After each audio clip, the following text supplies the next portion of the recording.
de la sesión. Yo soy Cristina Naveira, soy administradora civil del Estado y he venido aquí pues, a daros esta charla sobre rendimiento académico, técnicas de estudio, un poco en sentido amplio. Yo estudié psicología y luego me puse a opositar, entonces esto es un poco el resultado de todos esos factores, ¿no? que coincidieron en mi caso a la hora de preparar la oposición y demás. Entonces, bueno, vamos a dar unos minutos para que se termine de conectar todo el mundo. Si queréis presentaros para que también pueda conoceros y poneros cara, imagino que estáis opositando también o que estáis interesados en este ámbito por lo que sea, así que aprovechando que estáis aquí presencialmente, si os apetece, me encantaría también poder conoceros un poco mejor. Vale, y a los que estéis online, sería ideal que mantuvierais el micrófono silenciado y si tenéis alguna duda lo hagáis a través del chat y si es algo así más elaborado, pues avisáis, levantáis la mano y os habilitamos el micrófono. Respecto a la webcam, como queráis, nosotros aquí podríamos veros si queréis, si no, pues no pasaría nada. Y nada, aprovechamos para saludaros también, daros la bienvenida a este taller, que será el primero de muchos en este sentido. Y bueno, espero que os sea de utilidad y nada, Cristina, pues todo tuyo. Ellos están allí, aunque es un poco contraintuitivo porque allí está donde los ves y allí donde ellos te ven, pero... Vale. Bueno, pues no sé, si queréis, ¿qué hora es? ¿Qué consideras que es mejor empezar directamente, hacer estas presentaciones un poco? Lo que consideres. Ya, yo creo que por la cantidad de gente que hay conectada se podría comenzar. Vale, de todas formas sí me gustaría una presentación rápida de las personas que estáis aquí, saber un poco qué estáis haciendo para ver un poco el perfil también de las personas que estáis asistiendo. Vale, bueno, empiezo yo si no. Sí, claro. Bueno, yo soy Lía, estudié Relaciones Internacionales, me gradué en la Complutense en el 2013 y he optado ahora hace muy poquito, en noviembre, me inscribí aquí al curso de oposición para gestión de la administración. Muy bien. Sí, por eso estoy un poco perdida y agradezco muchísimo que hayáis podido hacer este taller. Vale, una cosita, los que habléis un poquito más alto, porque este es el captador de voz y para la gente que está online y tal, para pues más o menos tener Vale, perfecto. No sé si a mí se me escucha bien. A ti se te escucha estupendo, estoy segura. Genial. Sí, bueno, yo soy Alejandro, estoy ahora, ya tengo prácticas aquí en el colegio. No puedo seguir, quiero opositar, lo tengo clarísimo. Me interesa la charla y hablar un poco sobre el tema. Muy bien. Bueno, soy Daniel, ya llevo unos meses preparando con el colegio las oposiciones para la protección de la Administración Civil del Estado. Y bueno, ya me presenté al anterior examen que no la acabé de aprobar y bueno, aquí, sí. Bueno, poco a poco aquí lo importante también es no rendirse y seguir tocando a la puerta. Tenéis ahora el segundo, ¿no? En enero, dentro de nada. Sí, pero creo que será si el segundo ejercicio se habías aprobado el primero. Claro. Ya sería creo que sería dentro de un año, básicamente. Creo que tengo entendido. Muy bien. ¿Vosotros? Yo estoy estudiando para técnico superior de la Administración General de la Comunidad de Madrid, como TAF, pero claro, sí, lo conozco muy bien. Sí. Y bueno, llevo casi 3 años esperando que nos pongan el examen, que parece que no es fecha todavía, pero ahí estamos, esperando el examen. A veces en estas cosas hay que tener paciencia. Sí. Yo igual que ella soy compañero de clase, que llevo un año preparándome esta posición. Muy bien. Yo soy David, igual que ellos, estoy preparando la de la comunidad y llevo un año también más. Muy bien. Bueno, pues yo, como me presentaba ya antes, soy Cristina Naveira, soy administradora civil del Estado. Soy de la promoción 52, estuve opositando 3 años y medio y bueno, esta charla, este seminario es fruto un poco de mi experiencia estudiando psicología, mi experiencia opositando y bueno, un poco también de mi experiencia profesional. Entonces, lo primero de todo, me gustaría daros las gracias a todos por asistir a la charla, espero que os sea útil. El objetivo es un poco realizar una aproximación teórico-práctica a lo que viene siendo el aprendizaje, el rendimiento académico y demás. partiendo de la base de que el rendimiento académico como tal se ve condicionado por factores innatos y factores ambientales. Es la suma de las dos cosas. Entonces, lo que veremos aquí un poco es cómo funciona, en primer lugar, el rol que juegan los principales factores innatos, que son la inteligencia y la memoria, que es la base del proceso, sistema de sistemas que nos permite aprender, y también el papel de los factores ambientales, cómo pueden potenciar o, en cierta medida, entorpecer el funcionamiento de la memoria y, como tal, el proceso de aprendizaje. Entonces, bueno, me he cogido una pequeña chuletilla porque mi cantidad de temas queda ya muy atrás y no estoy ya tan hecha a las exposiciones orales como antes, no quiero dejarme nada en el tintero, pero bueno, lo he preparado con mucho cariño, espero que os guste. Entonces, empezando con esta primera... Sí, si quieres, Ana, yo te aviso cuando haya que cambiar de diapositiva, ¿vale? Vale. De momento, empezando con esta pequeña distinción entre factores innatos y ambientales, lo primero que me gustaría señalar, ¿vale?, es que los factores innatos son factores que están presentes en todos nosotros de manera natural, ¿vale? Y en cuestión de grado. Por ejemplo, un ejemplo de factor innato, no necesariamente asociado al rendimiento académico, pero que sí nos puede condicionar, es la salud. Todos tenemos salud, pero hay personas que tienen una salud más fuerte y que, por tanto, pueden hacer una vida más normal, llevar una vida más activa, lo que sea. Y hay personas que, por contra, tienen una salud más delicada y quizá no pueden llevar a cabo pues, la misma vida, la misma dinámica que otras personas con mayor salud. Los factores ambientales, sin embargo, son aquellos que son promovidos por el individuo en función de sus preferencias, de sus criterios, de sus convicciones, etc. Dependen de elecciones personales. Y, como veremos más adelante, son bastante importantes aquí, porque el rendimiento académico, si bien es algo que está condicionado por factores innatos, porque es nuestra memoria, o como veremos, nuestras memorias las que nos permiten aprender, también está muy condicionado por factores ambientales, porque, como vamos a ver dentro de nada, esto es una pequeña introducción, la memoria operativa es la que condiciona en mayor medida el resultado del aprendizaje y es un tipo de memoria que tiene una capacidad limitada y que es muy sensible a las condiciones en las que pueda funcionar. Por eso es muy importante tener en cuenta estos dos tipos de factores, ¿vale? No sé muy bien cómo, yo no he recibido, no estoy colegiada, entonces no he podido recibir el folleto informativo de la charla y el seminario y demás. Veo que tenéis todos un perfil muy distinto. Temo que esto se quede un poco teórico para lo que a lo mejor vosotros queréis. De todas maneras, os animo mucho a intentar entender el funcionamiento de la memoria, porque veréis que luego, a la hora de estudiar vosotros, es muy importante para que sepáis elegir buenas estrategias de aprendizaje, buenas técnicas de memorización, etc. Entonces, aunque al principio pueda parecer que es un poco teórico, luego veréis que tiene una aplicación práctica muy clara. Es verdad que el seminario quizá está más orientado a lo que es el cante de temas, pero el fundamento de todo es lo mismo, ¿vale? La memoria, igual que la vista, igual que el olfato, el gusto, cualquier sentido que tengamos, obedece a una serie de procesos neuronales que son iguales en todas las personas. Entonces, el fundamento de todo es lo mismo. Da igual que estudies para un tipo de test o para un cante de tema. Es verdad que veremos algunas cosas más concretas que se aplican al cante de tema, pero gran parte de lo que es el contenido del seminario es algo que vosotros vais a poder extrapolar también a lo que viene siendo el estudio de la materia de que se trate que vosotros consideréis. Vale, Ana, si quieres podemos pasar a la siguiente diapositiva. Vale. El primero de los factores innatos del que vamos a hablar es la inteligencia, ¿vale? Y luego analizaremos la memoria. La inteligencia se ha asociado tradicionalmente al éxito en la vida y está muy al día en el tema de las oposiciones. Existe como una creencia generalizada de que las personas pues, que van a aprobar, demás, pues son las personas quizá más listas, etc. ¿Es esto verdad? Entonces, realmente, ¿qué es la inteligencia? ¿Vale?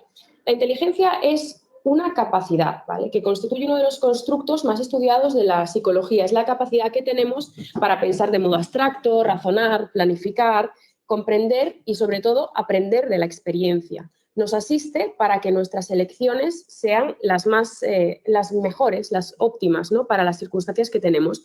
Y es un fenómeno intangible que está presente en todas las personas en cuestión de grado también, como puede ser a lo mejor la longitud o el peso, que también son fenómenos pues, que no podemos ver, pero que sí podemos medir, porque hay una serie de investigaciones estadísticas detrás que nos permite tener instrumentos, ¿vale? Para poder evaluarlos. Pues, por ejemplo, en el caso del peso, a pesar de que no es algo que podamos ver, tocar o lo que sea, tenemos básculas, para la longitud tenemos el metro, etcétera. Pues para la inteligencia tenemos los test estandarizados. Entonces, ¿por qué os estoy contando esto? Porque quiero que veáis cuál es el rol, ¿vale?, de la inteligencia a la hora de enfrentarnos a exámenes. Porque me parece que es necesario desmontar ciertos mitos, como el que os comentaba, que sí que se crean alrededor de este tema, ¿vale? A través de los test estandarizados, que son la medida que tenemos para conocer la inteligencia de las personas, nosotros podemos ver la puntuación relativa de los sujetos en referencia a la media de la población que tenemos, ¿vale? Que ha sido estandarizada para que la media sea 100. Entonces, es verdad que existe una correlación entre la inteligencia y el rendimiento académico. Si nosotros hacemos un análisis de correlación, que estoy segura de que es algo con lo que estáis familiarizados, porque al final en ciencias sociales se enseña siempre estadística y demás, vemos que, de todas maneras, para recapitular, como es un tema quizá que podamos olvidarnos y demás, el análisis de correlación toma valores entre -1 y 1, donde la correlación de 1 es una correlación perfecta, una correlación que ni siquiera hay entre nuestros dos brazos. Por ejemplo, si hiciésemos un análisis de correlación entre nuestros dos brazos, sería como de 0,95 o una cosa así. Y una correlación de -1 serían pues, fenómenos que no se explican por el otro. Pues a lo mejor mi estatura con la estatura de otra persona que pasa por la calle. Vale. La correlación entre la inteligencia y el rendimiento académico, en promedio, es una correlación de 0,5. Es decir, es verdad, cuando tenemos un sujeto que es inteligente, se puede esperar que tenga un buen rendimiento académico. Si, de hecho, tenemos otros ejemplos. Por ejemplo, la correlación entre el tabaco y el cáncer de pulmón es una correlación que nadie discute. Todo el mundo piensa que fumar te da cáncer de pulmón y es una correlación de entre 0,1 y 0,2, mientras que la de la inteligencia y el rendimiento académico es de un 0,5, es mucho mayor. Entonces estaréis pensando, ¿por qué nos cuentas esto cuando nos acabas de decir que la inteligencia no es lo que determina el éxito en el estudio de unas oposiciones? Veréis, porque a medida que la educación se complejiza, la inteligencia explica en menor medida el rendimiento académico, porque se da un fenómeno que he señalado ahí, que es la restricción de rango. Es decir, las personas que estudian estudios superiores y demás, pues son personas que tienen un cociente intelectual que ya es alto. Entonces, las diferencias en resultados no se explican por las diferencias en inteligencia. Es como las diferencias en el rendimiento de los jugadores de baloncesto.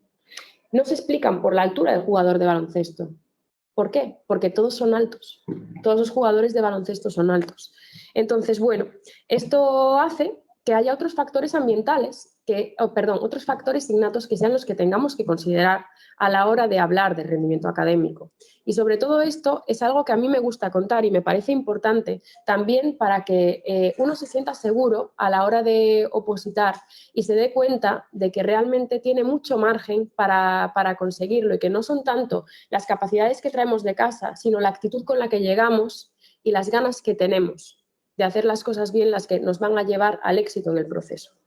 Además, la inteligencia es un fenómeno que es estable en el tiempo. Entonces, uno tiene una determinada inteligencia y va a seguir teniendo esa inteligencia el resto de su vida. La correlación entre las puntuaciones de un sujeto durante la infancia y la edad adulta está en torno al 0,85, con lo cual permanece invariable, lo que aboga una vez más porque pongamos el foco en la memoria como el verdadero entramado de procesos y sistemas neuronales al que tendremos que atender y cuyo funcionamiento tenemos que entender para aprender a estudiar mejor. Si quieres podemos pasar al siguiente diapositiva. Vale. A la hora de explicar la memoria, antes de nada me gustaría una vez más dar las gracias a todo el personal del colegio, porque esto era un dibujo que yo había preparado y que ellos muy amablemente me convirtieron en una imagen, ¿no?, que se pudiese presentar, porque el punto de partida era otro. Así que muchas gracias una vez más. Y bueno, volviendo al tema, todo lo que aprendemos, ¿vale?, lo aprendemos con la memoria. Y no tenemos una, sino muchas. Podemos hablar, casi todos los expertos coinciden en señalar que hay al menos 3 sistemas de memoria, complementados por una serie de procesos y un sistema de sistemas. Los 3 sistemas de memoria principales son la memoria sensorial, la memoria a corto plazo y la memoria a largo plazo. Y los procesos que inciden en mayor medida en su funcionamiento son la atención, la carga cognitiva. Pero, sobre todo, el sistema de sistemas que condiciona el rendimiento en el estudio, que nos permite aprender y cuyo funcionamiento tenemos que intentar mejorar todo lo posible, que el que decíamos al principio, que es muy sensible y tiene una capacidad limitada, está representado con un engranaje y es la memoria operativa. Volveremos sobre ello más adelante, ¿vale? A través de este dibujo vamos a hacer una pequeña presentación, introducción a la memoria muy sencilla, ¿vale? Como veis, tenemos en primer lugar la memoria a corto plazo, que se representa como un plato. La memoria a corto plazo es un depósito de información, de pequeñas cantidades de información que van a estar ahí por un periodo de tiempo muy limitado y se representa como un plato porque es algo que está en el ambiente. Igual que un plato de comida que tú puedes tener disponible, una merienda que tengas, que la puedes tener ahí, puedes comértela o no, pero la tienes. Pues la memoria a corto plazo es lo mismo, ese pequeño retén. Y está muy relacionada con la percepción. Pues, por ejemplo, ahora en mi memoria a corto plazo, pues tengo, pues a lo mejor las condiciones en las que estamos aquí ahora, la temperatura que hace, un poco pues el olor que puede tener la sala, etc. Pero no es algo que vaya a permanecer conmigo una vez esto haya quedado atrás en el tiempo. Para eso ya tenemos la memoria a largo plazo, que es el depósito de todo lo que sabemos, ¿vale? La memoria a largo plazo está representada ahí como un bolso, porque es algo que te acompaña siempre allá donde tú vayas. Todo lo que sabemos, lo que el día del examen podemos volcar, es porque ha pasado a formar parte de nuestra memoria a largo plazo y precisamente por eso podemos evocarlo. Entonces, la memoria a largo plazo contiene información de todo tipo. Si contiene toda la información de todo lo que sabemos, imaginaos, hay información que no tiene nada que ver. Por ejemplo, la forma de galopar si montas a caballo o lo que sabes sobre la Revolución Rusa. Es información muy distinta. Entonces, no entraremos en este detalle porque al final esto es psicología de la memoria, ¿no? Pero sí es importante que sepáis que dentro de la memoria a largo plazo hay subsistemas. Hay un subsistema de memoria procedimental que es aprendizaje que no está abierto a su recuperación intencional, como puede ser, por ejemplo, conducir o leer, y memoria declarativa, que es aprendizaje que sí podemos recuperar directamente a nuestra voluntad, como puede ser, pues, efectivamente, información sobre historia, el temario, etc. Aquí, en la memoria declarativa, hay también 2 subsistemas que son importantes, porque todo esto luego lo conectaremos a la forma de estudiar, que son la memoria episódica y la memoria semántica. La memoria episódica son recuerdos de cosas que hemos vivido y la memoria semántica es conocimiento general sobre el mundo. Muchos expertos creen que la memoria semántica se forma a partir de muchos episodios. Por ejemplo, tú sabes que la convocatoria de las oposiciones se publica en el BOE. Pero lo sabes también pues porque te acuerdas de que te lo dijeron en la academia, porque te acuerdas de haber visto el BOE, porque te acuerdas de rellenar el anexo, etc. Entonces, bueno, esa sería un poco la memoria a largo plazo, la memoria a corto plazo y luego tenemos la atención. La atención está representada como una pequeña bombilla, a diferencia de los anteriores, que es un sistema, es un proceso que agiliza o entorpece el funcionamiento del resto de sistemas y demás. Y se representa con, bueno, lo hemos representado con una bombilla porque al final ilumina de alguna manera la información con la que trabajar. Es la atención la que pone información a disposición de la memoria operativa para trabajar con ella. Como veremos, la memoria operativa es la que permite traer cosas de distintos sitios, por eso está representada con un engranaje, porque hace que el resto funcione. Entonces, con la atención, tú puedes traer información desde la memoria a largo plazo, desde la memoria a corto plazo, a la memoria operativa para trabajar con ella. Y ahí se produce el proceso de aprendizaje, ¿vale? Y este proceso de aprendizaje va a estar facilitado o entorpecido en mayor o menor medida por la carga cognitiva, que esta es la verdadera clave de bóveda de unas buenas técnicas de estudio. Porque tú, para estudiar bien y para aprender bien lo que estás estudiando, necesitas tener una carga cognitiva baja.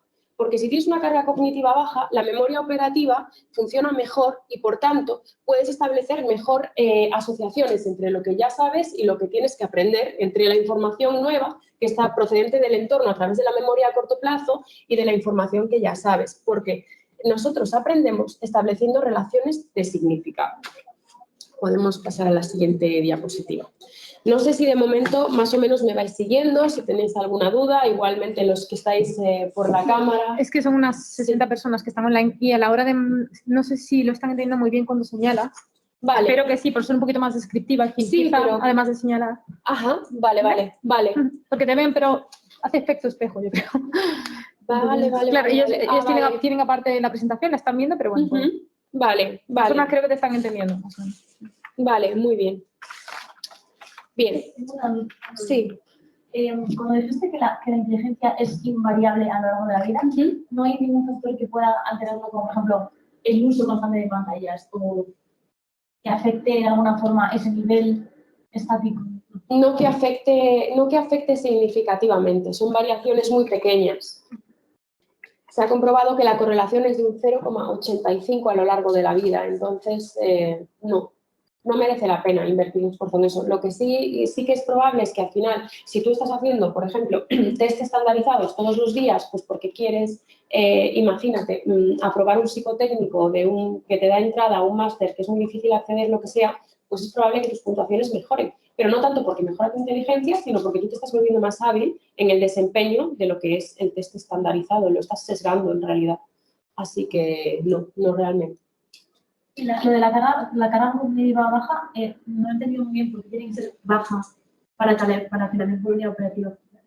Volveremos sobre eso. La capacidad de la memoria operativa es limitada, ¿vale? Porque en el momento en el que nosotros tenemos muchos estímulos, como nosotros queremos trabajar con unos estímulos limitados, tenemos que poner en marcha un proceso que forma parte de la atención, que se llama el control inhibitorio. Entonces, si nosotros, por ejemplo, estamos estudiando en una sala donde hay mucho ruido, personas entrando y saliendo y queremos, pues, imaginaos, estudiar empleo público, por ejemplo, que es algo común a todas las oposiciones, prácticamente todas tienen algún tema sobre eso, pues tenemos que centrarnos de un lado. Imaginaos, en el EBER estamos viendo los permisos, las licencias, etcétera, pero también tenemos que estar intentando ignorar, poniendo nuestra parte para intentar ignorar lo que pasa en nuestro entorno y que nuestra memoria operativa trabaje solo con esa información. Entonces, estamos entorpeciendo un poco que pueda rendir bien. Sí. Me siento por el chat que sí, que se entiende bien. O sea, vale, genial. Sí, es un tema complejo, la verdad, el funcionamiento de la memoria. Pero aún así yo creo que merece la pena la inversión de entender un poco cómo funciona, porque luego el día de mañana os sirve también a la hora de priorizar unas técnicas de estudio frente a otras, ¿vale? Pero haciéndolo, simplificándolo todo lo posible, el kit de la cuestión es que nosotros aprendemos estableciendo relaciones de significado entre lo que ya sabemos y lo que queremos saber. Porque cualquier sistema de memoria, sea físico, electrónico o humano, tiene tres componentes, que son la capacidad de codificar, es decir, agregar información al sistema, la capacidad de almacenar, que es decir, que la información esté ahí, y la capacidad de recuperar, que es la más importante de todas porque es la que se pone a prueba en el examen, ¿vale? Entonces, si nosotros establecemos un buen aprendizaje, si conseguimos integrarlo bien en nuestra memoria a largo plazo, la recuperación va a ser mucho más fácil. ¿Por qué? Como vemos aquí en el PowerPoint, ¿vale? Este es el contenido de lo que era el bolso, es decir, la memoria a largo plazo. Vemos que hay esquemas y conceptos, lo he puesto. Esto sería, por ejemplo, un esquema, los nodos serían conceptos y lo que veis, uniendo unas cosas y otras, son relaciones de significado. ¿Por qué? Porque cuando nosotros trabajamos con información nueva, lo que hacemos es que esa información nueva la integramos a lo que ya sabemos, es decir, a nuestros conceptos, que son categorías semánticas de cosas con sentido, como puede ser, por ejemplo, pues el saber qué es un caballo. ¿Vale? Luego tienen distintos niveles los conceptos, pues tú puedes conocer razas de caballo, lo que sea, pero bueno, todos son como abstractos, estables y generales. Y luego tenemos esquemas, que eso sería, por ejemplo, la categoría animal, ¿vale? Incluye como distintos conceptos. Entonces, si tú de repente vas a algún sitio y te enseñan distintas razas de caballos, tú ya estás activando en tu memoria a largo plazo lo que tú sabes de que esto es un animal, el esquema, es decir, es un animal, es un mamífero, tiene 4 patas, corre, pero también tu concepto caballo, es decir, pues este animal se comporta de una determinada manera, hay que tenerlo en unas determinadas condiciones y ya, pues integras esta información, ¿vale? Se representa así y también esas líneas son relaciones semánticas. Si a mí me presentan, pues por ejemplo, me enseñan un frisón y yo nunca he visto un frisón, pues a lo mejor tendría, como se habría activado este esquema, habría un nuevo puntito y tendría una línea. Y si yo de repente empiezo a montar ese caballo con regularidad o lo que sea, esa línea se va reforzando porque empiezo a tener como más profundidad en el conocimiento. Y se representan con distinto grosor porque en función de lo familiarizado que estés con la nueva información que estás trabajando, van a ser más fáciles de recuperar o menos. Es decir, esas líneas son importantes, ¿vale? Porque en el momento en el que llegue una nueva información a nuestro cerebro, ¿vale? Con la que tengamos que trabajar, nosotros activaremos ese esquema y si la línea es gruesa, por así decirlo, es más fácil que recuperemos la información. Por ejemplo, vamos a hacerlo con un ejemplo más aplicado al mundo de las oposiciones o del estudio en general. Imaginaos que este esquema de conocimiento, esto es empleo público. Y estos conceptos son el concepto vacaciones, el concepto derechos de los empleados públicos, el concepto baja, el concepto nuevo puesto de trabajo, situaciones administrativas, lo que sea. ¿Vale? Si las tenemos bien interrelacionadas y demás, en el momento en el que se nos plantee un supuesto práctico o se nos pregunte por situaciones administrativas, si la línea es gruesa recuperaremos más fácil la información. Normalmente se usa como la analogía de tuberías o coladores. Si tú pasas el agua por una tubería, vas a llenar un caldero mucho antes que si la vas pasando por un colador. Pues con la información pasa lo mismo. Por eso es muy importante la forma en la que se estructure la información en nuestra memoria a largo plazo. Y más o menos este sería el tema de la importancia del significado. Creo que no me dejo nada, pero el tema es que para que nosotros podamos recuperar la información que tenemos en nuestra memoria a largo plazo necesitamos una pista informativa, que normalmente en un examen nos puede venir dada a través de una pregunta, si es un tipo test, o a través del enunciado del tema en el BOE, si es que lo tenemos que cantar. Pero lo importante es que si el aprendizaje se ha producido bien, hemos establecido relaciones de significado sólidas, es decir, tuberías gruesas, nosotros vamos a poder con una pista informativa pequeña recuperar muy fácilmente a nuestra memoria operativa la información con la que queremos trabajar. Entonces, bueno, esto sería más o menos el tema de la importancia del significado y de que aprendemos a través de relaciones semánticas. Todo esto se ve condicionado, la forma en que recuperamos esta información, por la carga cognitiva, que está en la siguiente diapositiva. Bueno, aquí hablo un poco más de la importancia del significado, pero es un poco lo que he dicho antes. Y en la siguiente estaría el tema de la carga cognitiva, ¿vale? Efectivamente. La carga cognitiva, como hemos dicho antes, es lo que se representaba en el dibujo del principio como el mar que inundaba un poco el cerebro que teníamos en gris. No sé, Ana, si lo puedes poner de nuevo para refrescarlo un poco. ¿Cuál? La diapositiva con el dibujo de la memoria, para que vean la carga cognitiva. Exacto, sí. Y luego ya volvemos a esta diapositiva. Sí, la carga cognitiva está representada, si la veis ahí en el dibujo, la podéis ver, pone CC y es como un mar. ¿Por qué? Porque un poco la analogía que trataba de establecer aquí es que a mayor carga cognitiva, más agua hay y peor funciona el engranaje, ¿no? Entonces, se trataría de reducirla. Para eso, vamos a ver en la diapositiva de antes, si podemos volver, los tres tipos de carga cognitiva que hay y qué técnicas podemos utilizar para reducir cada uno de ellos a la hora de estudiar. Es decir, ya nos metemos en la aproximación práctica de este seminario, ¿vale? La primera de las cargas cognitivas es la carga cognitiva intrínseca, que es la que generamos al retener información sobre lo que queremos aprender. Es decir, es un tipo de carga cognitiva que se asocia a la información con la que tenemos que trabajar y que nos viene dada en cierta medida. Pues, por volver a retomar el tema del empleo público, a lo mejor, pues las condiciones, imaginaos, las condiciones que se apliquen al personal laboral o incluso la propia regulación de empleo público, pues es muy prolija, es muy compleja y es una carga alta la que tiene, pero no es algo que nosotros podamos, algo en lo que nosotros podamos decidir o tengamos algún margen de actuación, porque nosotros no podemos cambiar la información con la que tenemos que trabajar. No obstante, como veremos, sí que hay cosas que podemos hacer y, por ejemplo, podemos trabajar con el volumen y la complejidad de la información que tenemos para reducirla. Pues en lugar de estudiar, pues, por ejemplo, situaciones administrativas en sentido amplio y verlo todo pues, mezclado, situaciones administrativas, derechos de los empleados públicos, etcétera, todo junto, podemos ir dividiéndolo por bloques con significado y con una finalidad. Pues, por ejemplo, acceso al empleo público, pues de momento me centro en este apartado, veo únicamente este, en lugar de resumir todo un tema donde hay mucha complejidad y muchos aspectos inconexos y demás, ir epígrafe por epígrafe nos sirve para reducir la carga cognitiva intrínseca. Un tema de lo que sea, pues puede ser de las oposiciones, puede ser de alguna asignatura, etc.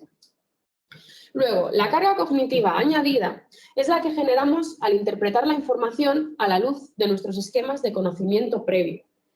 Esto quiere decir que la carga cognitiva añadida depende un poco de la cantidad de información que tengamos que traer para manipularla y para aprender. Y este tipo de carga cognitiva podemos reducirla o trabajarla, optimizarla a través de estrategias de aprendizaje activo, que volveremos sobre ellas más adelante. El aprendizaje activo es aquel en el que el sujeto piensa activamente sobre lo que está aprendiendo. Entonces, esto nos sirve para activar esquemas de nuestra memoria a corto plazo antes de ponernos a trabajar con la información, y de esta forma, cuantos más esquemas activemos, más tubos, entre comillas, más líneas vamos a poder establecer, con más conceptos lo vamos a poder relacionar, y cuantos más tengamos, más fácilmente vamos a poder recuperar esa información cuando nos la pidan. ¿Por qué? Porque esa información va a ser sensible a más pistas informativas.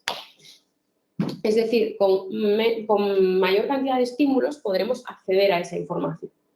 Vale, y la última carga cognitiva que tenemos es la carga cognitiva extrínseca, que es la que generamos al tener que inhibir estímulos superfluos del entorno. ¿Recordáis cuando hablábamos de la atención y el control inhibitorio? Pues es exactamente eso. Si tenemos que estar anulando pues, la interferencia o la distracción que supone nuestra madre cocinando de fondo mientras estudiamos, nuestro hermano pequeño con los videojuegos, etcétera, o lo que sea, pues mayor carga cognitiva tendremos. Y entonces, esta carga cognitiva podemos reducirla a través de factores ambientales, es decir, mejorando las condiciones del estudio. Así pasa cuando quieras. Se ha descolocado esto. Sí, ahora ya pasamos a lo que es una aproximación práctica a la preparación del CANTES, del tema o lo que sea, que como os he dicho, pues también es extrapolable a otro tipo de exámenes, pero bueno, por tener algún referente, como quizá el CANTE tema también es lo que más miedo suele dar a la hora de preparar y demás, pues hemos puesto eso. Si quieres podemos pasar ya a la siguiente. Vale. La carga cognitiva intrínseca, como hemos dicho, podemos reducirla si reducimos también el volumen y complejidad de la información a tratar. Entonces, en el momento de antes de tener nuestro temario elaborado, etcétera, es decir, cuando aprendemos por primera vez, no estamos repasando, podemos trabajar sobre ella reduciendo la cantidad de información con la que vamos a trabajar en función de su contenido, de su significado. Pues, por ejemplo, es lo que decíamos antes de ir por epígrafes. Y después, en el estudio, podemos reducir volumen y complejidad de la información teniendo temas a varios niveles. Entonces, ahora, si quieres, pasamos a la siguiente diapositiva y os planteo cómo se puede hacer un tema a varios niveles, ¿vale? Bien, este es un ejemplo de cómo se puede preparar un tema para el CANTE de temas, ¿vale? De manera que optimicemos un poco las posibilidades de nuestra memoria. Como veremos más adelante, el hecho de tener los temas en una única cara, porque esto es la parte de atrás, es el reverso, es un anexo, nos permite utilizar también lo que se llaman las estrategias de aprendizaje de codificación dual, es decir, asociar lo que sabemos a estímulos visuales. Entonces, bueno, sobre eso volveremos más adelante, pero lo que nos interesa ahora en esta parte dedicada a la reducción de la carga cognitiva intrínseca a la hora de aprender, ¿vale? El hecho de tener un tema así nos sirve para poder trabajar con la información a varios niveles, es decir, reducir su complejidad en distintos niveles. Concretamente, en mis temas, este era uno de mis temas, se podía reducir a 3 niveles. Un primer nivel mucho más simple, que era el nivel de la información que sale en verde, que no se puede leer, pero no importa, porque simplemente pues, es para que tengáis un poco la idea, ¿vale? trabajar solamente al nivel de lo verde, por así decirlo, que sería el nivel más superficial, me servía para saber un poco pues, qué era lo mínimo que tenía que decir en un tema que hablase de esto. Por ejemplo, este tema es el de la Constitución del 78. Si yo me cogía el BOE y me veía el tema, veía la Constitución del 78, punto. Ese era el primer epígrafe. Pues yo sabía, yo visualizaba mi tema y si me repasaba lo verde, pues sabía que aquí tenía que decir antecedentes, características, estructura. Entonces, me podía repasar únicamente eso. Pues habla de la Constitución del 78, tengo que hablar de sus antecedentes, tengo que hablar de sus características, tengo que hablar de su estructura, tal. Era un primer nivel. Pues luego, como veis, aquí se corta, pero pondría valores superiores y pone libertad, justicia, igualdad, pluralismo político. Pues bueno, era un primer nivel. Luego, segundo nivel, con más información, lo justo para cantar los 15 minutos, es decir, lo que aparecía en la carilla. Me lo podía leer, tenía un significado, etcétera, y demás, y es un volumen de información más corto. Pero si quería profundizar más en el tema, tenía los anexos. Aquí no se ve justo en la presentación, pero básicamente delante de cada frase hay un numerito pequeño. ¿Por qué? Porque en la primera carilla hay numeritos pequeños arriba, pues por ejemplo, asterisco 1, y detrás viene con una explicación más larga para entenderlo. Entonces, de esta forma, es útil porque no siempre estamos en el mismo momento del estudio, ¿no? Y hay veces en las que tendremos más tiempo para prepararnos lo que sea, el contenido que sea, que no tengamos una fecha tan cerca y que podamos leer más sobre el tema, profundizar más. Y hay veces en las que tendremos que preparárnoslo en muy poco tiempo. Entonces, esto nos sirve para hacer repasos también con mayor o menor cantidad de tiempo. Es muy interesante, sobre todo para los que tenéis cante de tema, porque sirve para muchas cosas. Para empezar, sirve para no panicar, para no entrar en pánico, porque pues el mes antes de tu examen te ves con casi 200 temas y dices, ¿qué hago aquí? ¿Cómo puedo? Pues psicológicamente el hecho de saber que es una página lo que tienes que ver te da ánimos, te da pues el coraje que hay que tener para decir, venga, pues yo puedo con esto y voy a revisarlo, es una página, ¿cómo no voy a poder mirarme una página, ¿no? Y además pues te da la posibilidad de hacer repasos de 15 minutos, de 30 minutos, de una hora, de lo que sea, porque si tú repasas a nivel superficial y solo te tienes que repasar lo verde, pues puedes terminar muy rápido. Si repasas pues en más tiempo, pues te vas organizando, en definitiva. Volveremos sobre esto de todas maneras. Entonces, recapitulando, para reducir la carga cognitiva intrínseca, ¿vale? La que viene de la información con la que trabajamos, lo que podemos hacer es reducir o la complejidad o el volumen de la información. Vale, podemos pasar, si quieres, a la siguiente diapositiva, la de la carga cognitiva añadida. Es decir, la carga cognitiva que se genera cuando tenemos que mantener en nuestra memoria operativa información que es cada una pues, de su padre y de su madre y manipularla al mismo tiempo, etcétera. Entonces, aquí es donde está el kit de la cuestión, ¿vale? De las técnicas de estudio y aprendizaje y demás. Vale, en este sentido, me parece importante, ya que partimos de esta distinción entre teorías, técnicas memorísticas y estrategias de aprendizaje, subrayar que el fundamento es el mismo. Porque igual que la memoria, las memorias, porque como hemos visto son muchas las que tenemos, igual que las memorias son siempre las mismas, el proceso neuronal a través del cual se produce el aprendizaje es siempre el mismo. ¿Qué ocurre? Que no todo el aprendizaje que nosotros vamos a interiorizar va a tener el mismo nivel de flexibilidad, ¿vale? Porque hay información muy distinta con la que tenemos que trabajar y no podemos aspirar a interiorizar de la misma manera el funcionamiento de los fondos europeos que una fecha. Porque, por ejemplo, el funcionamiento de los fondos europeos es muy complejo, es un tipo de conocimiento pues, flexible, que tiene muchos aspectos a tener en cuenta y una fecha es una fecha, no se puede explicar en base a nada. Pues, por ejemplo, los fondos europeos obedecen a una serie de normas que a su vez pues, se anclan en el propio funcionamiento de la Unión, etc. Uno puede establecer muchas relaciones de significado a la hora de aprender cómo funcionan los fondos europeos. Sin embargo, a la hora de aprenderse una fecha es algo que nos viene dado. ¿Por qué la Revolución Gloriosa fue en 1688? No lo sabemos, pero bueno, sí podemos argumentarlo, más cuando estoy en el colegio de politólogos, pero me refiero, al final una fecha es una fecha y ya está, y muchas veces nos la tenemos que aprender y punto. Entonces, por eso tenemos, de un lado, técnicas memorísticas para información que a lo mejor se presta menos a ser interiorizada, a ser almacenada en nuestro depósito de conocimiento, y estrategias de aprendizaje, que ya es para información más compleja y que sí atiende a un sentido y demás.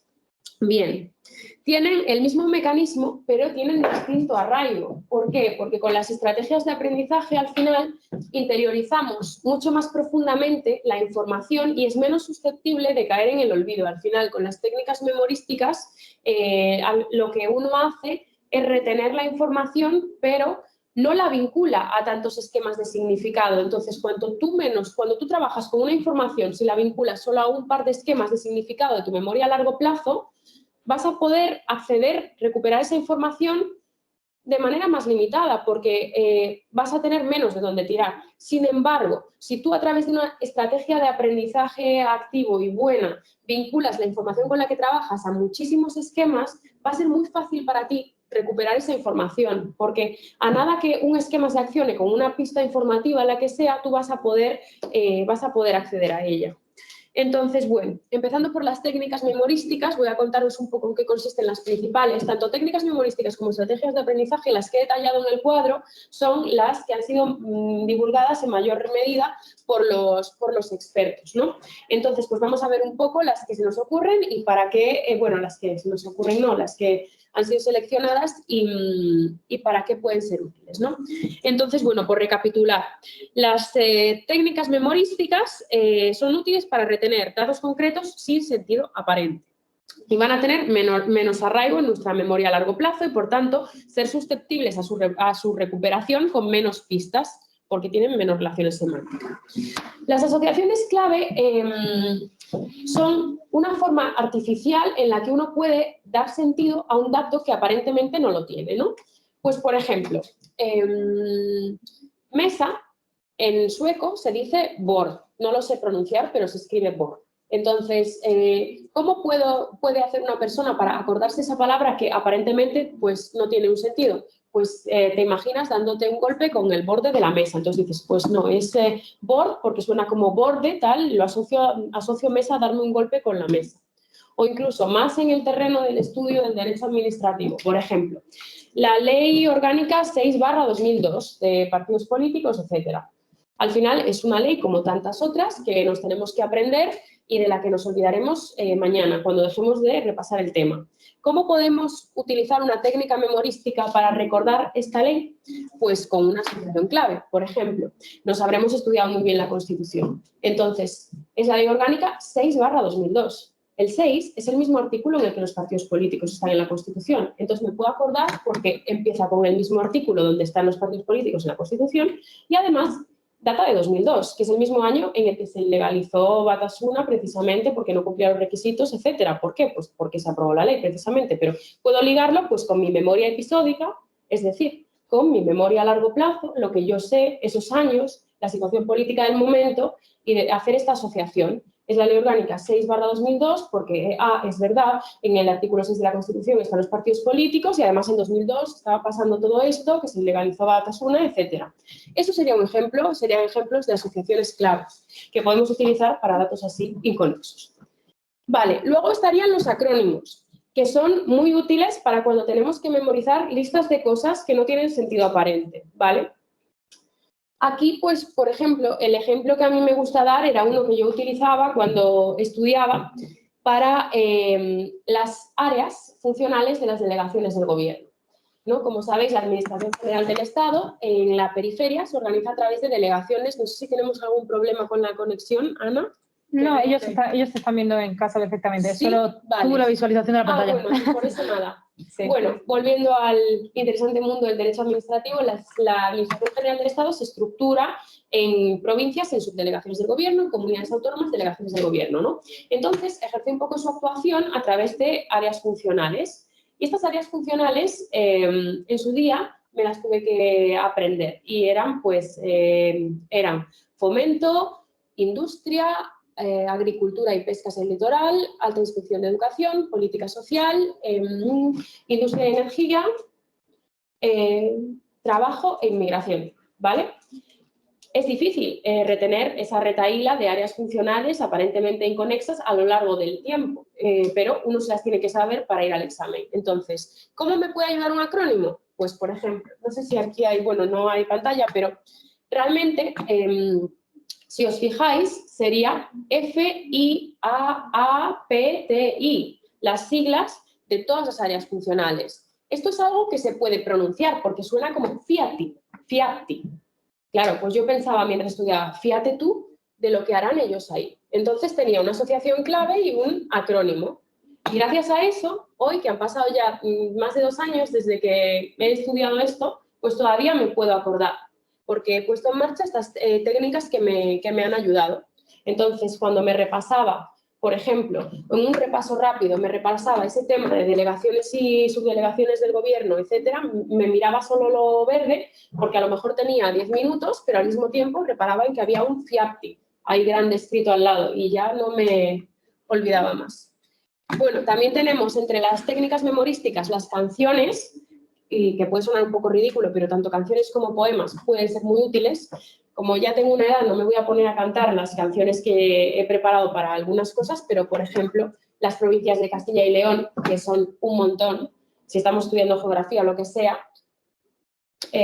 medio pueden rimar. León, Palencia, Burgos, Soria, Zamora, Salamanca, Ávila y Segovia. Ahí cada uno, si hacemos como una canción en la que la entonación sea determinada, pues podemos repasarlo muy fácilmente y podremos memorizarlo, ¿no?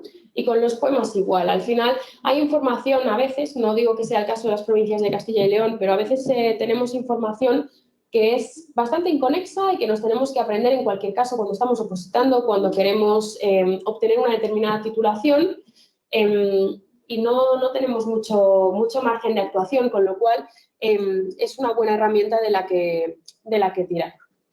Y por último, dentro de las técnicas memorísticas está la relectura, que es lo que mucha gente piensa que es el estudio.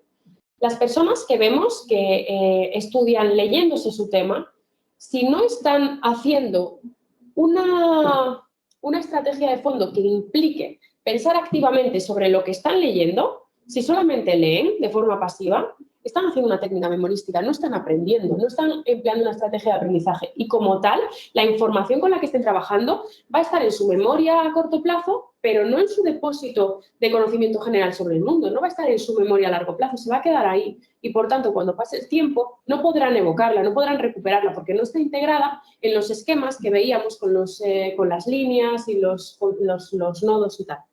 Entonces, vale, la relectura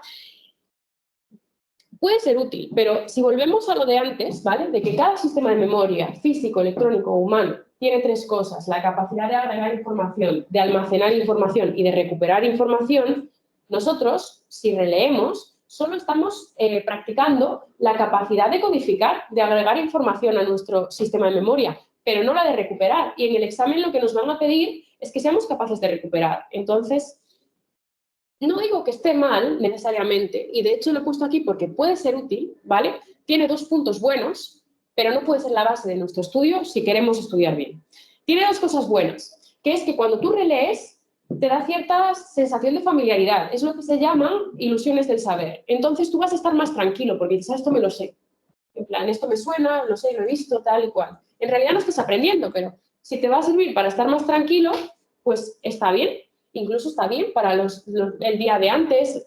La memoria a corto plazo tiene un efecto recencia de 24-48 horas. Entonces, sí recomiendo que el día de antes de la OPO estéis releyendo de manera pasiva y estéis viendo estas cosas. ¿Por qué? Pues porque vais a estar más tranquilos, vais a tener esta sensación de familiaridad y vais a decir, sí, me lo sé, y además tiene efecto recencia. Entonces, 48 horas más tarde, 24, 30 horas más tarde, sí os va a servir de algo esta relectura pasiva. Pero como base para preparar un examen, lo que sea, no es una opción. La verdadera opción a la hora de opositar, a la hora de mejorar tu rendimiento académico, a la hora de aprender, son las estrategias de aprendizaje. Por estrategias de aprendizaje entendemos cualquier experiencia de aprendizaje en la cual la persona piensa activamente sobre la información con la que está trabajando y hace un esfuerzo deliberado por vincularla a lo que ya sabe, ¿vale? Esto, en parte, se explica por parte de la comunidad científica el efecto que esto tiene, ¿no?, en la consolidación de nuestro aprendizaje, porque supone tal esfuerzo, ¿vale?, el que hacemos para ligar para evocar un poco, para traer lo que ya sabemos y ligarlo a la nueva información, supone un esfuerzo cognitivo tal que nuestro cerebro recibe el mensaje de esto es importante, porque estoy poniendo muchos recursos en poder sacar esto adelante. Entonces, es muy interesante y quizá el arraigo se explica por esto. Vale. Bien. Las principales. La recapitulación, las preguntas y autoexplicaciones, las analogías y ejemplos, la codificación dual que mencionábamos antes con el tema y, sobre todo y fundamentalmente, en el caso de las oposiciones, el repaso. Ahora empezamos.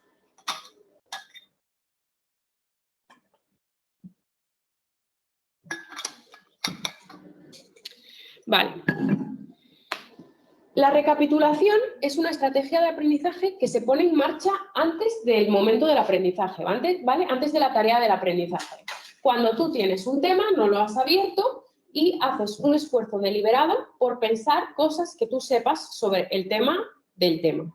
Por ejemplo, volviendo al ejemplo típico, que creo que es útil utilizar más o menos siempre los mismos, ¿no? Pues imaginaos que tenéis un tema sobre empleo público. Pues antes de abrirlo, de leerlo y de empezar a estudiarlo, vosotros podéis pensar para vuestros adentros qué es lo que vosotros sabéis de empleo público. Es decir, pues posiblemente tengáis un padre, una madre, una pareja, un conocido que sea funcionario, pues podéis pensar, no sé, lo que se os ocurra, pues pensar, tiene teletrabajo un día a la semana, porque un día a la semana está en su casa, o no sé. O puedes pensar, pues tiene días de asuntos particulares, porque el otro día iba a quedar con él y vino y tal, y me dijo en el último momento que podía pedirse el día, tal. Vale, pues así vais a estar activando información relacionada y cuando os pongáis a leer el tema y empecéis a trabajar la información, se va a vincular a más esquemas de conocimiento, vais a poder estructurarla más, darle un sentido más lógico que si no hubieseis hecho eso antes. Claro que es algo que se puede poner en práctica en determinadas ocasiones, no se va a poder utilizar siempre porque habrá temas de los que no sabemos nada. Si a mí me da un tema de física cuántica, no tengo ningún esquema de conocimiento previo que activar, por ejemplo. Vale. Las preguntas y autoexplicaciones son muy interesantes para llevarlas a cabo pues en el momento de la tarea del aprendizaje. Tú te lees lo que sea, te estudias una determinada materia reducida, como hemos visto antes, pues el epígrafe que sea, y luego, si tú te preguntas a ti mismo, en plan, te haces preguntas relacionadas y las intentas contestar con tus palabras, ahí estás haciendo de nuevo un esfuerzo cognitivo para dotar de sentido y estructurar esa información con la que has trabajado, con lo cual, una vez más, haces un esfuerzo, con lo cual le dices a tu cerebro que esa información es importante y además la ligas con más esquemas de conocimiento previo. Las autoexplicaciones sirven para lo mismo, pues es lo mismo. En la pregunta tratas de responderte a ti mismo una pregunta que hipotéticamente te has formulado y en las autoexplicaciones pues directamente te explicas a ti mismo. Luego, la codificación dual consiste en asociar lo aprendido a imágenes. Y es interesante porque nuestro cerebro asocia mucho a estímulos visuales los recuerdos que tenemos. Entonces, por eso se recomienda lo de los temas en una única cara, para que además de que la información que tú te hayas estudiado en el tema de la oposición la tengas en tu memoria a largo plazo como conocimiento general sobre el mundo, tal y cual, puedas tirar también de tu memoria a largo plazo episódica para recordar el momento en el que estudiabas y el estímulo visual que tenías. Porque, claro, por ejemplo, si volvemos a mi tema, no sé, Ana, si te importa volver a la diapositiva en la que sale el tema. Claro, la de tema, ¿no? Sí. Es que lo tengo que cambiar diferente entre vosotros. Sí, no te preocupes. Yo me acuerdo de este tema y, por ejemplo, me puedo acordar de que aquí en el medio del tema había como 2 columnas. Entonces ya tengo otra pista informativa de la que tirar para activar mi esquema mental en el que está este tema.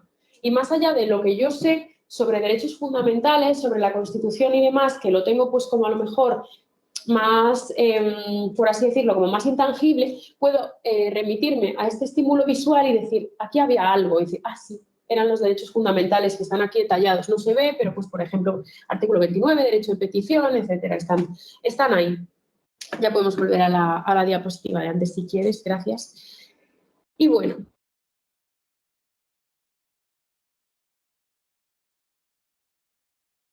el éxito de cualquier cante de tema es el repaso articulado sobre un tema útil, es decir, una herramienta de estudio útil. ¿Y cómo se lleva a cabo este repaso? Con la pista informativa que os van a dar el día del examen, que tenéis la suerte de que la sabéis desde el momento de antes, que es el BOE. En el día del examen tendréis, bueno, el BOE o el Boletín Oficial de la Comunidad de Madrid, el boletín oficial de qué se trate, ¿no? Pero tendréis ahí la lista de los temas, tendréis el tema y a partir de eso tenéis que evocar vuestro tema. Es perfecto porque eso es algo que podéis practicar desde casa. Desde casa tenéis el BOE, únicamente con el BOE, lo suyo es que tratéis de reproducir el esquema.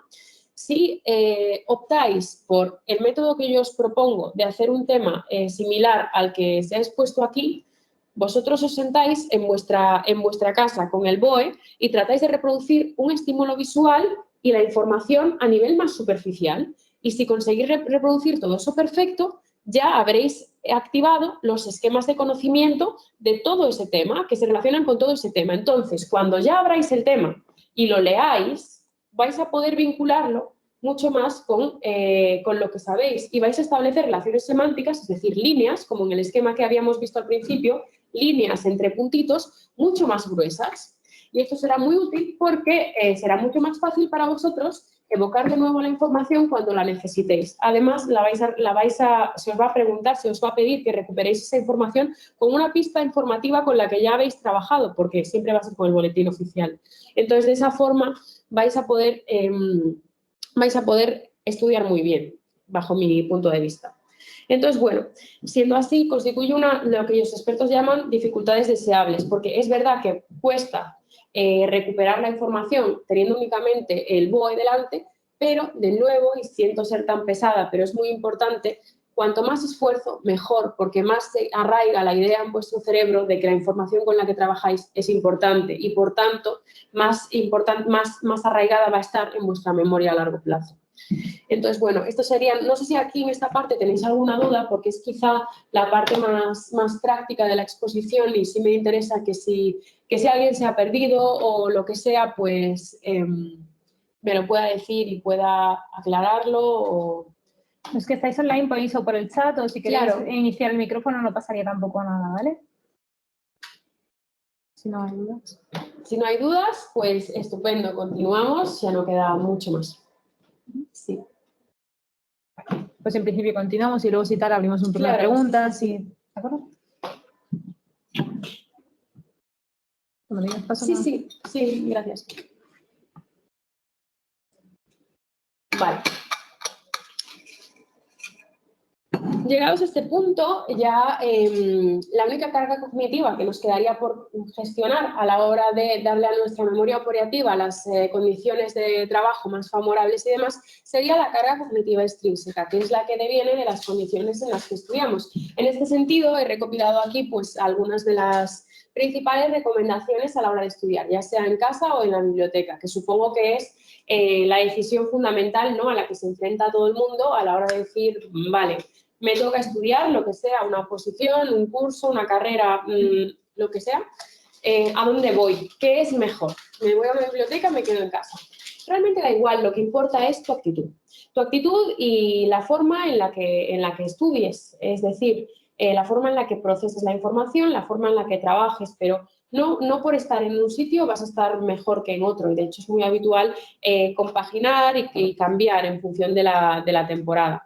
Lo importante es evitar el pseudoestudio, es decir, no por ir a la biblioteca vas a estar estudiando. Si vas a la biblioteca y llegas el primero y llegas a las 8:30 de la mañana, en el momento en el que abren y te sientas ahí y te pones a releer y releer y releer, en realidad no estás haciendo nada. Para eso hubiese sido mucho mejor que te quedases en tu casa, que estuvieses en el sofá, si es lo que te apetecía, y que estuvieses pensando con el BOE en la mano. Con 1 hora de eso habrás hecho mucho más que con 3 horas en la biblioteca de lo otro.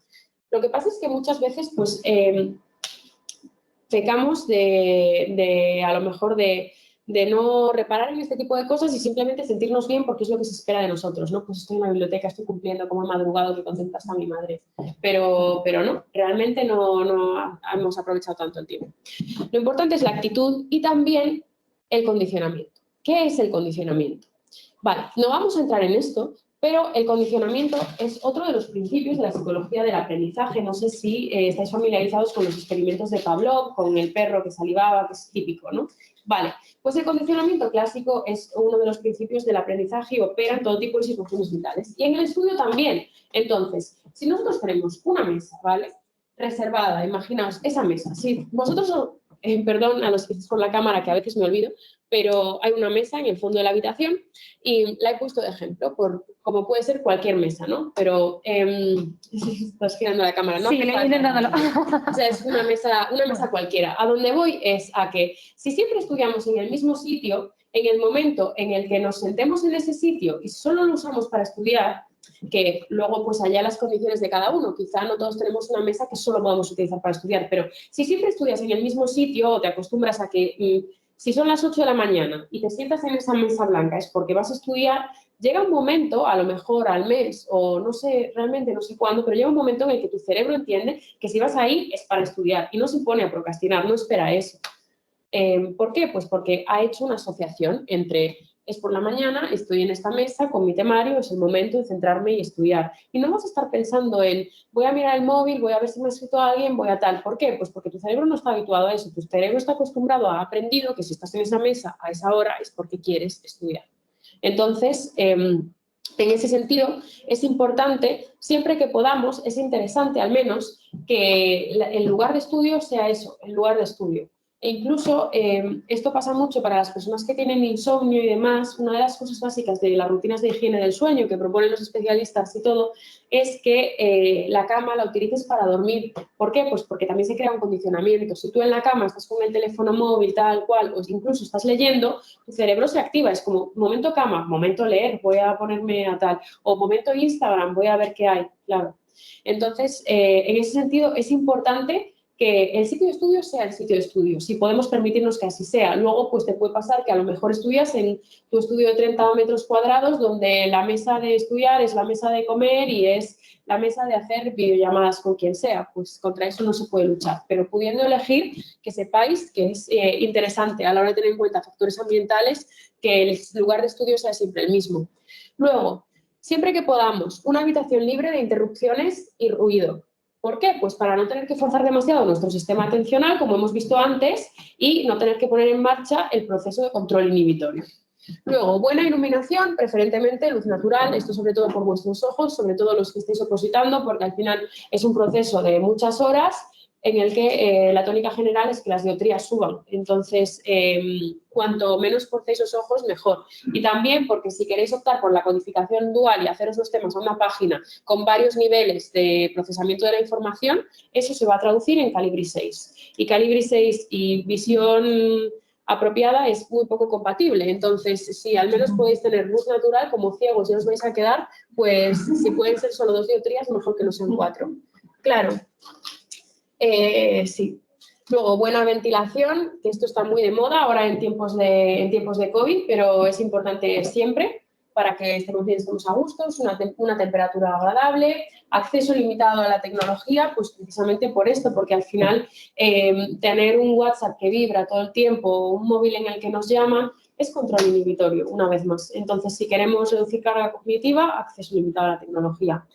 Sí. De hecho, algo que yo hacía y que me parece interesante en tiempos de oposición, no para siempre, ¿no? Pero, por ejemplo, yo me quitaba todo. En plan, no tenía redes sociales, me quitaba WhatsApp incluso y tenía un Telegram en el que estaba mi mano. Y en las épocas de preparar el cartel de temas, sobre todo, porque los otros exámenes sí que lo podía compaginar más, estaba en Telegram y no contestaba a nadie. Y luego el tema de la hidratación, beber mucha agua y demás, que es, pues... redundante quizá tenerlo ahí, pero está bien tenerlo en cuenta. De lo que se trata en el fondo es de tener un enfoque integral, ¿vale? Porque es muy importante para que podamos estudiar bien y para que podamos tener un rendimiento académico bueno, que estemos bien, el bienestar de la persona. Por eso pongo aquí también el tema de la alimentación, el sueño, el deporte. Al final son variables que parece que no, pero que coadyuvan a que nosotros estemos bien, a que nuestro sistema hormonal esté bien y que podamos llevar bien la oposición. Ahora, para concluir, veremos lo que he resumido con ayuda de mi jefe, de David Lafuente, que no ha podido venir hoy, pero Él fue rector del Colegio Mayor César Carlos, no sé si lo conocéis, mucho tiempo. Bueno, es un colegio mayor de opositores, el más típico. Y bueno, a través de su experiencia también, que él ha estado en contacto con mucha gente del mundo de las oposiciones, hemos hecho como lo que llamamos los 10 mandamientos del opositor, que son 10 normas básicas a seguir, muy basadas en el bienestar de la persona para poder afrontar con éxito una oposición. Porque una oposición es una lucha de fondo, es un proceso a largo plazo y si no estás bien, no va a merecer la pena, porque son años de tu vida. Es muy importante que tú puedas integrar la preparación de la oposición en una vida que merezca la pena vivir, porque si no, lo que no va a merecer la pena es opositar. Entonces, si quieres, Ana, podemos pasar las 10 normas que hemos visto, las 10 ideas que habría que tener en cuenta, que nos parecen interesantes y demás, ambos serían las siguientes. En primer lugar, llegar y ser humilde, ¿vale? Porque ser humilde en el sentido de que, precisamente por lo que contábamos, muchas veces, como la inteligencia se asocia tanto al éxito en la vida, se anima a opositar a las personas que han tenido mejor rendimiento académico. ¿Y qué ocurre cuando esto pasa? Que una persona que viene de la universidad con un rendimiento académico muy bueno piensa que va a llegar al mundo de las oposiciones y va a tener el mejor rendimiento también y que le va a ir súper bien. Y no siempre es así. Entonces, para poder preservar ese bienestar durante el tiempo de la oposición del que hablábamos antes, es muy importante llegar con una actitud humilde y pensando que todo el mundo parte de la misma línea de salida. Da igual lo que hayas hecho antes, da igual el rendimiento académico que hayas tenido, no va a condicionar la forma en la que resulte la oposición para ti. Tu trayectoria anterior únicamente es importante en la medida en la que te hace ser quien eres y te ha enseñado, pues quizás pautas que te puedan servir luego en la oposición, pero en ningún caso va a determinar lo bien que te vaya a ti en el proceso. Luego, el segundo mandamiento, entre comillas, sería el de no te sabotees. ¿Por qué?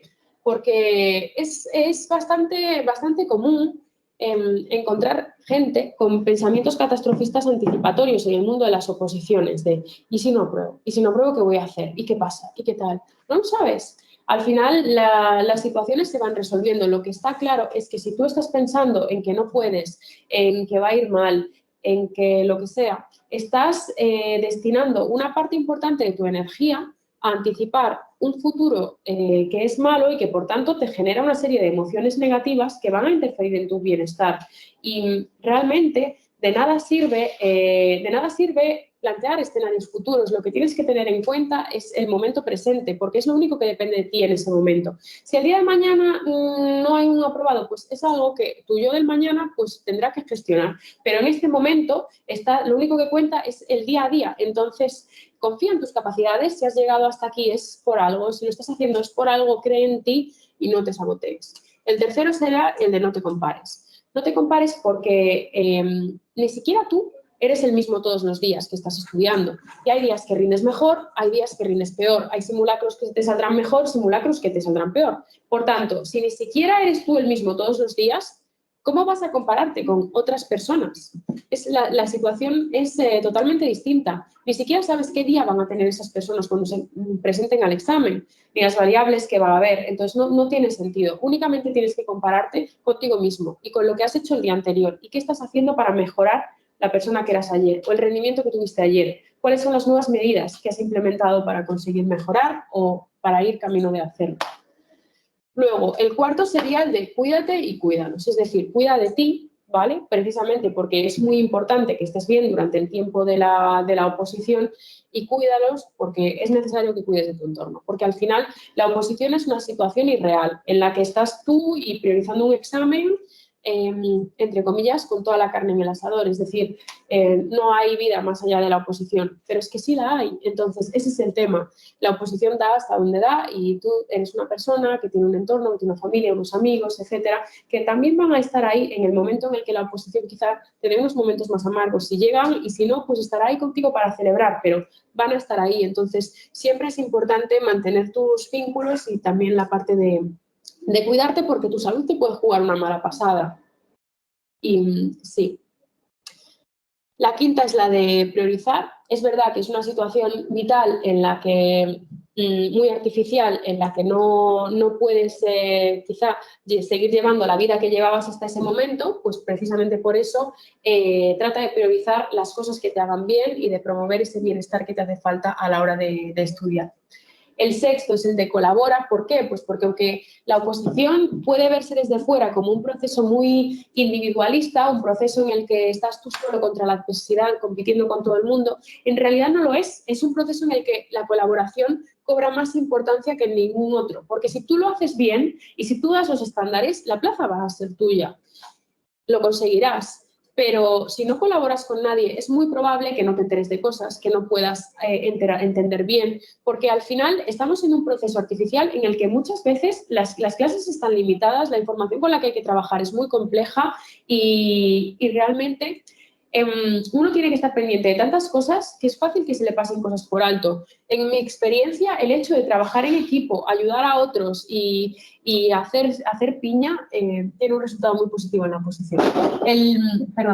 El punto 7 es el de tengo una rutina. ¿Por qué? Porque cuando la motivación falla, es la rutina lo que nos hace continuar. Entonces, al principio es verdad que estaremos muy motivados o el día en que aprobemos el primer examen estaremos muy motivados para seguir estudiando el segundo, pero al final es un proceso largo que desgasta mucho y también habrá momentos de desmotivación. Entonces, si no estudiamos y no nos organizamos en base a una rutina, pues nuestro rendimiento será una montaña rusa, porque habrá temporadas en las que rindamos súper bien porque estamos muy motivados y habrá temporadas en las que nuestro desempeño pues deje mucho que desear y pueda no parecer que estamos opositando porque no estaremos motivados. Si tenemos una rutina y tratamos de cumplirla, es mucho más fácil que nos acerquemos a nuestro objetivo. Entonces, en este sentido, os recomiendo a los que opositéis que utilicéis 2 cronómetros. Esto es algo que en su día me aconsejó mi preparador y a mí me parece muy útil. Es decir, un cronómetro para practicar los exámenes que estéis estudiando en función de los tiempos de ese propio examen y otro cronómetro para, en el momento en el que os sentéis a estudiar, que siempre debería ser sobre la misma hora, pues en mi caso, imaginaos, a las 9 de la mañana o a las 8:30, lo que fuese, os ponéis a estudiar, ponéis el cronómetro, os sentáis, estudiáis, que os vais a hacer un descanso, que os vais al baño, que os vais a tomar una manzana, lo que sea, paráis el cronómetro y en el momento en el que volváis lo reanudáis y luego dejáis un registro de las horas efectivas de estudio que habéis hecho, porque solo así vais a poder controlar realmente el estudio que estáis haciendo, porque si no, igual os parece que estáis estudiando muchísimo porque cerráis los libros muy tarde o porque volvéis de la biblioteca a casa a las 10 de la noche, pero en realidad igual habéis estado levantados o comiendo o hablando o mirando el teléfono o lo que sea, más tiempo del que pensáis. Es así como vais a poder controlar realmente si habéis estado haciendo un desempeño regular o no. Entonces, bueno, la rutina es bastante importante. El octavo, el de si quieres, puedes, es muy importante de cara al bienestar de la persona que estudia, porque si uno empieza a renunciar a todo y a renunciar a cosas importantes que realmente no quiere perderse, al final eso se va haciendo bola, ¿no? Se va haciendo bola y al final uno acaba quemado y harto del proceso y no lo lleva bien. Y ese bienestar emocional que hay que tener durante el proceso de oposición, ese bienestar que tiene que acompañarte en el camino, lo pierdes. Entonces, realmente sí que creo que una regla importante a la hora de opositar es que si quieres puedes y que no te niegues todo. No se trata de sufrir, se trata de hacer tu vida lo más compatible posible con la oposición y que siga mereciendo la pena. Obviamente hay un sacrificio que es innegable, pero no te tienes que perder el bautizo de tu ahijado o la boda de tu hermana. Si quieres, puedes. El punto número 9 es el de relativiza, ¿vale? Es el penúltimo punto, es el de relativiza en el caso de que las cosas no salgan como tú esperabas. Si al final, pues por lo que sea, la oposición no sale, oye, ese aprendizaje que has llevado a cabo tiene un valor y lo vas a poder poner en valor también. Es decir, no vas a ser la misma persona cuando termine el proceso que cuando lo empiece, porque habrás madurado mucho, te habrás conocido mucho, habrás aprendido a enfrentarte a circunstancias bastante adversas, habrás aprendido muchas otras cosas que ni siquiera pues, puedo imaginar porque dependerán de cada persona, pero es muy importante dar valor también a ese aprendizaje. Entonces, relativiza. Eso tampoco es lo peor que te puede pasar. Tu validez como persona no depende del resultado de un examen, nunca. Y al final, esto se trata de conseguir un puesto de trabajo, tampoco es la solución a la vida de nadie. Entonces, relativiza, me parece que es un punto muy, muy importante.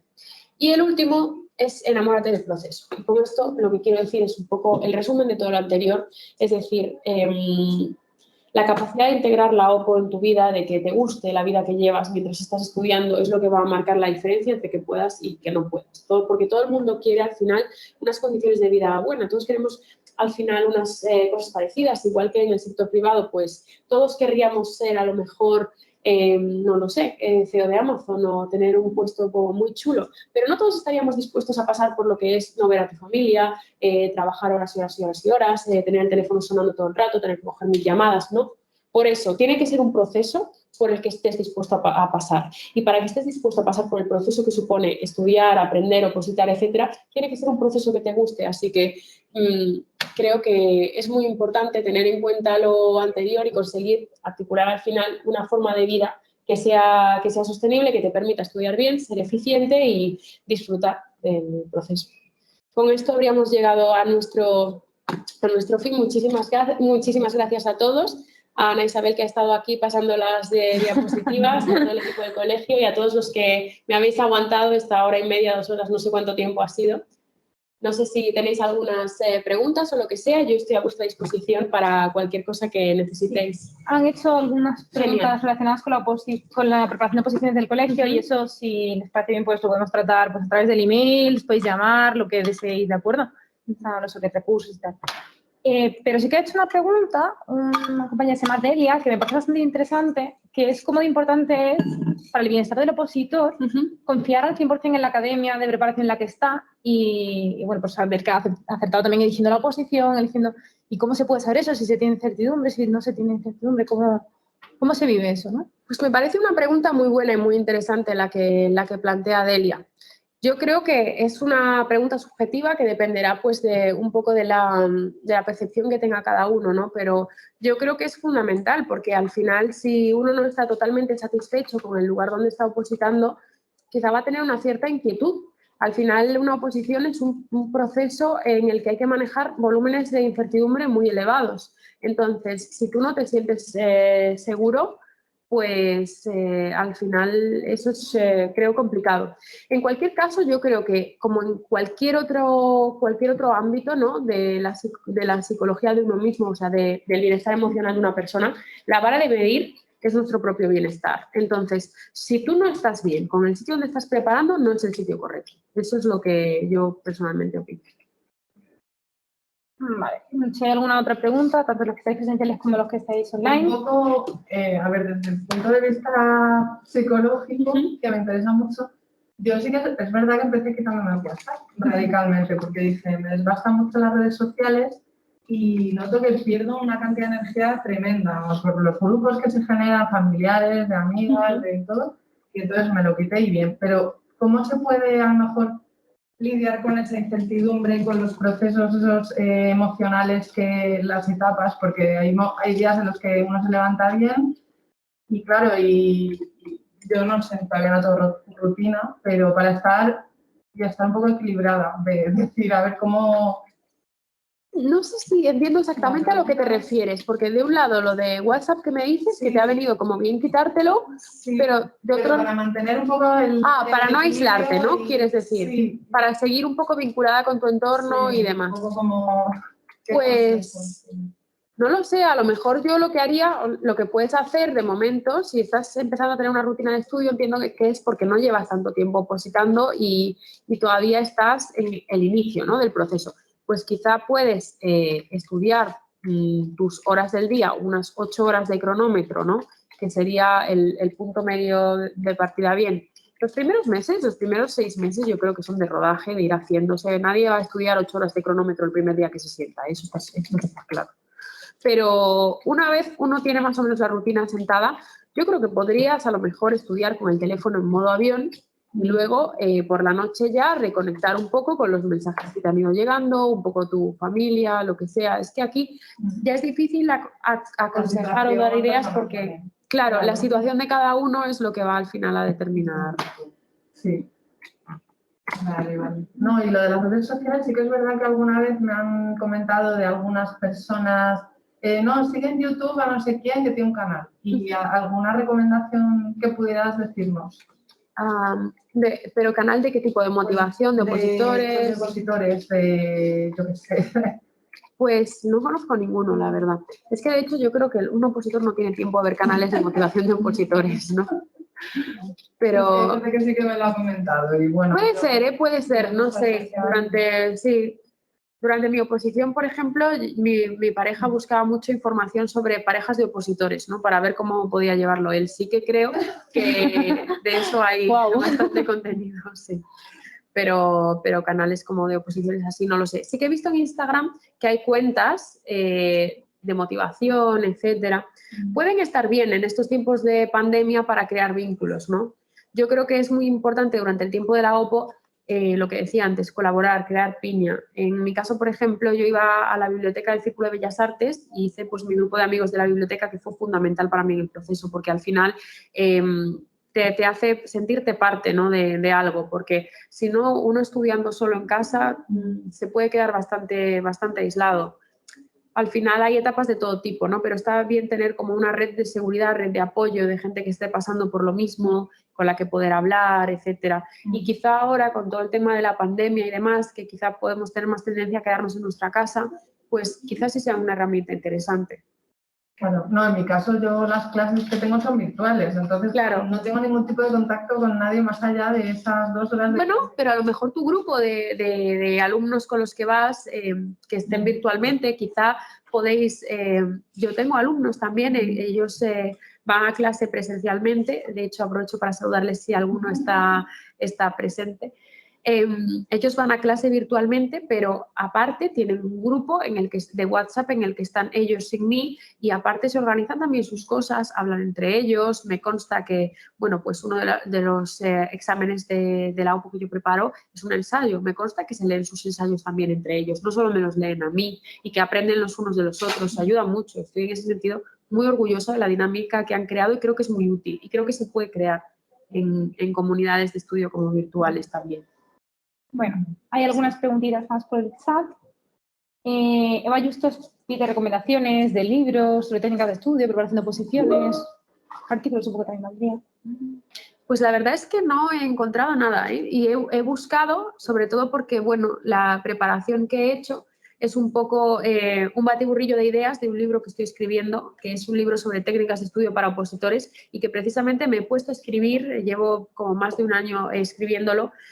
Me he puesto a escribirlo porque no veía nada en el mercado que me gustase al respecto y sobre todo he comprado bastantes libros para documentarme y demás y no veo que haya ningún referente.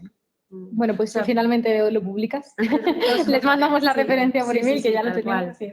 No, pero es complicado, ¿eh? Además, toda la información que he expuesto hoy, por ejemplo, me he basado pues, en manuales de psicología tipo Baddeley sobre memoria, etcétera. Realmente he tratado como de divulgar conocimiento muy técnico de la carrera, pero no he visto que haya libros de divulgación que hablen de esto. Y los que he visto, que algo he visto en FNAC y sitios así, no me ha gustado nada, si soy sincera. Desde el punto de vista de alguien que ha estudiado psicología, me han parecido muy poco empíricos. Entiendo. Vale. Hay otra pregunta también de Javier Sanz, que dice, pregunta referida a las estrategias de aprendizaje. ¿El esquema desarrollado a través de técnicas de repaso usando el BOE como referencia puede ser similar al que deberíamos hacernos en los minutos previos al canto de temas en los exámenes de oposición? Claro. El minuto se refiere a técnicos de administración civil, ¿verdad? Sí, de esa sí, preparación. Sí. O a otra, pues a tecos diplomáticos, de TAC de Madrid. Cualquiera que tenga cante. Cualquiera que tenga cante. Efectivamente. Es que de hecho, ¿cómo se llamaba? Perdona, la persona. Javier Sanz. Javier. De hecho, Javier, yo lo que hacía era eso, o sea, lo que hacía era eso, me ponía 5 minutos y trataba de reproducir lo que está en verde en el tema que hemos proyectado. Es decir, se trata de practicar la escritura del esquema, claro que sí. Sí, es justo esa la idea, el sentido de hacerlo. Bueno, y también sobre el esquema previo al cante, Marina Sánchez pregunta, ¿nos podrías hacer alguna recomendación sobre la información que incluir en el esquema previo al cante? ¿Recomiendas memorizarlo? Claro.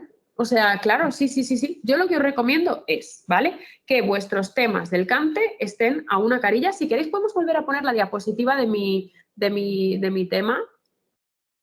os diré que yo no he inventado la piedra filosofal en esto, es decir, mi forma de hacer temas de preparar temas para el cante es la evolución de lo que yo vi en la biblioteca que hacía la gente a la que le iba bien, con un poco pues mi seña de identidad, que todos le daremos la nuestra pues a la hora de hacer nuestros temas, ¿no? Pero yo no me he inventado nada, he visto lo que funcionaba, ¿no? Y he recopilado un poco y he hecho esto, es decir, a ver, la idea de hacer los temas así también es poder reproducirlo en el esquema en el momento en el que vas a cantar, porque la parte verde, ¿vale? Que veis, el repaso como más superficial, cuando queremos reducir carga cognitiva intrínseca, no me voy a poner muy técnica, ¿vale? Pero cuando queremos reducir carga cognitiva intrínseca y queremos repasar, estudiar el volumen de información más simple, ¿vale? Utilizamos el nivel más superficial, que es el que nos dan las cosas en verde. Pero es que también la intención de tener como estas cosas en verde es poder practicar para el momento de hacer el esquema antes del cante y que siempre te salgan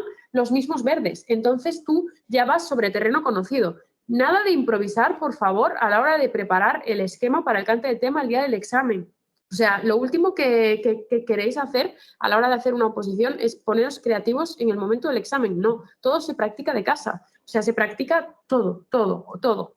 Y esto también, o sea, la idea es esta. Yo, de hecho, en el caso de TAC, ¿vale? Son temas de 15 minutos los que hay que cantar. Entonces, para mí, el hecho de tener una línea en el medio era el minuto 7,5. Yo llegaba al examen y trataba de escribir lo verde. Entonces, veía lo verde, en mi memoria, ¿vale? Tenía la imagen de lo que era mi tema, que como os he dicho antes, pues por ejemplo, para no olvidarme de cosas, sabía, pues mira, ahí hay esa como... No sé si se ve cómo lo señalo, pero si os fijáis como en el medio hay como dos columnitas dentro de la segunda columna, pues ahí sabía que yo veía mi imagen de mi tema de la Constitución en mi cabeza cuando lo quería cantar y yo sabía que ahí había derechos fundamentales. Entonces, cuando estaba haciendo el esquema decía, aquí es el hueco donde van los derechos fundamentales. Pero sí, y sabía que la raya del medio, la que separa las dos columnas, es el minuto 7,5. Entonces, así podía ir reparando en los conceptos verdes, que yo sabía el contenido porque me lo había estudiado, e ir cantando y ver en mi cronómetro más o menos cómo iba de bien o de mal de tiempos. Y si estaba hablando del punto verde no sé si me veis, ahora sí que me ven, ¿verdad? Sí. Vale, si estaba hablando de este punto verde, pues sabía que me podía, y era el minuto 7, pues sabía que más o menos tenía que empezar a apurar para en el minuto 7,5 estar por aquí. O, por ejemplo, imaginaos que es el minuto 6 y ya he hablado de Estado autonómico, ¿no? Esa parte eran los principios constitucionales. Pues en realidad tendría que haber terminado de hablar de Estado autonómico en mi minuto 7,5. ¿Qué hago? ¿Sigo con mi tema y se da cuenta el tribunal de que en el minuto 13 yo ya no tengo nada más que decir de la Constitución? No.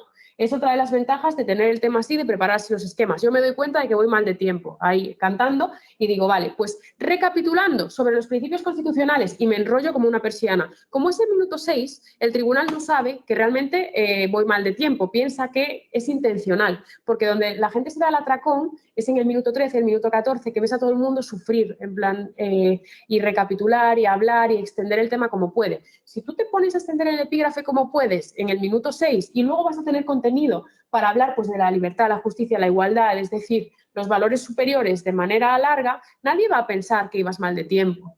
Entonces, sí, yo parece que vengo aquí a venderos en la forma de hacer el temario, porque solo le veo ventajas, pero no está a la venta, así que de verdad os lo digo porque estoy convencida, no porque quiera venderos nada. Vale. Y ya que estamos, por variar un poquito de Elia, pregunta si esas técnicas de aprendizaje que has estado comentando varían si el proceso selectivo es de tipo test. Por ejemplo, ¿cómo sería el primer ejercicio de gestión de administración civil del Estado?